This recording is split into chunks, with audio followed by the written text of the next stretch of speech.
नमो तस्स भगवतो अरहतो सम्मा संबुद्धस्स।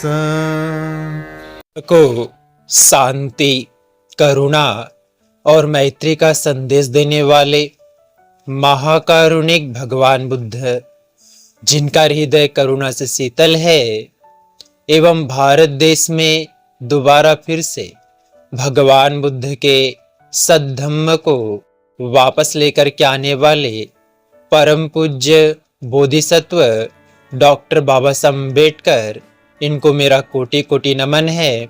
आप सभी साथियों को नमो बुद्धाय, मैत्रीपूर्ण जय भी। एक बार भगवान बुद्ध एक विहार में, बुद्ध विहार में विहार कर रहे होते हैं।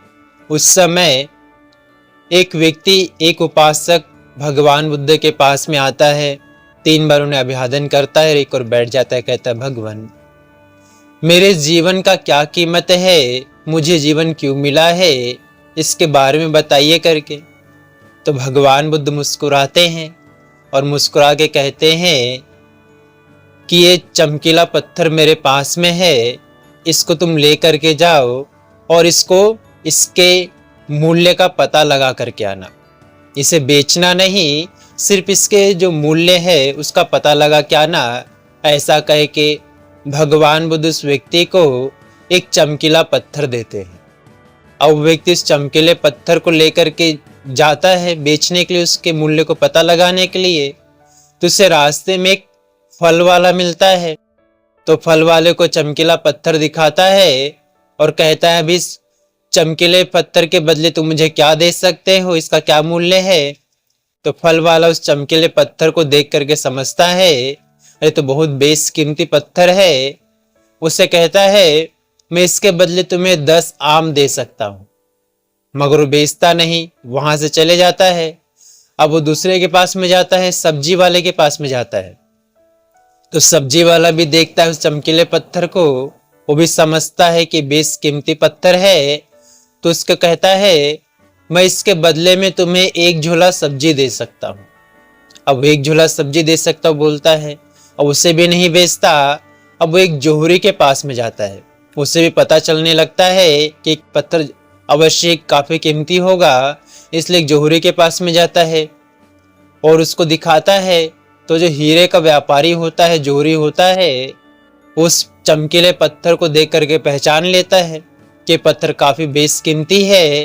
तो उससे कहता है कि भाई आप इस पत्थर के बदले में मुझे क्या दे सकते हो। तो जोहरी, जो हीरे का व्यापारी है, कहता है, मैं इसके बदले में तुम्हें 10 लाख रुपए दे सकता हूं। तो कहता है, फिर वो कहता है ठीक है और वापस जाने लगता है। तो जोहरी आवाज लगा करके कहता है, हे रुको, मैं तुम्हें इसके बदले में 50 लाख रुपए दूंगा करके। वो फिर भी नहीं सुनता और नहीं बेचता है, क्योंकि भगवान बुद्ध ने उसे सिर्फ मूल्य का पता लगा करके आने के लिए कहा था, बेचने के लिए मना किया था। तो वापस लेकर के भगवान बुद्ध के पास में जाता है और कहता है, भगवान मैंने जाना कि पत्थर काफी बेशकीमती है। फल वाले के पास गया तो उसने 10 फल इसका कीमत लगाया। सब्जी वाले के पास में गया तो उसने 1 झोला सब्जी देने के लिए कहा। लेकिन हीरे का जो व्यापारी था उसने 50 लाख तक का इसका कीमत देने के लिए कहा। तो भगवान बुद्ध कहते हैं, ये एक पत्थर है, जिसने जितना मूल्य इसका समझा, जितना उसने इसको परखा जाना, उसने उतना ही मूल्य लगाया है। लेकिन ये जो पत्थर है, इसको दूसरा व्यक्ति तराशता है तब ये कीमती बनता है। लेकिन मनुष्य भी हीरे के ही समान होता है, इंसान भी हीरे के ही समान होता है। जो उसके गुणों को जितना पहचानता है, उसका उतना ही मूल्य करने लगता है।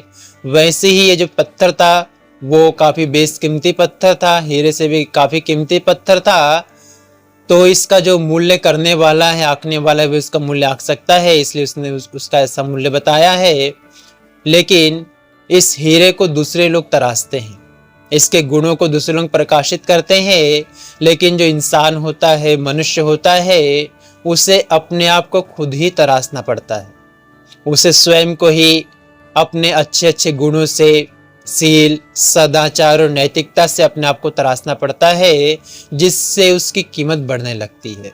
इसलिए मनुष्य को कभी भी अपने आप को अमूल्यवान नहीं समझना चाहिए, बल्कि मूल्यवान समझना चाहिए। और मनुष्य को अपने सील, सदाचार, नैतिकता और अच्छे अच्छे कर्मों से अपनी कीमत, अपना जो मूल्य है उसको बढ़ाना चाहिए और जीवन में सुख शांति को प्राप्त करते रहना चाहिए।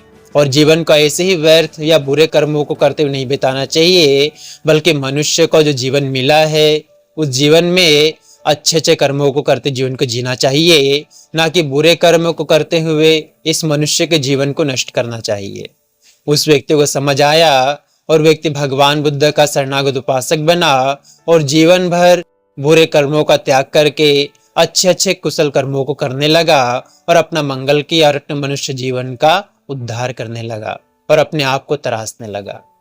आप सभी लोगों ने भगवान बुद्ध के धम्म को जाना, इसलिए भगवान बुद्ध उनके धम्म और उनके संग के प्रभाव के तेज से आपके परिवार के प्रत्येक सदस्य के जीवन का हर एक पल सुखपूर्वक बीते, प्रसन्नता पूर्वक बीते, मंगलमय हो, कल्याणमय हो, सबका मंगल हो, सबका कल्याण हो, सभी सुखी रहे, सभी स्वस्थ रहे।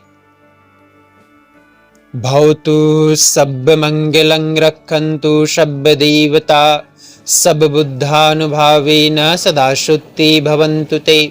भवतु सब मंगलं रक्षन्तु सब देवता सब धम्मानुभावेन सदा शुद्धि भवन्तु ते। भवतु सब मंगलं रक्षन्तु सब देवता सब संघानुभावेन सदा शुद्धि भवन्तु ते। साधु साधु साधु।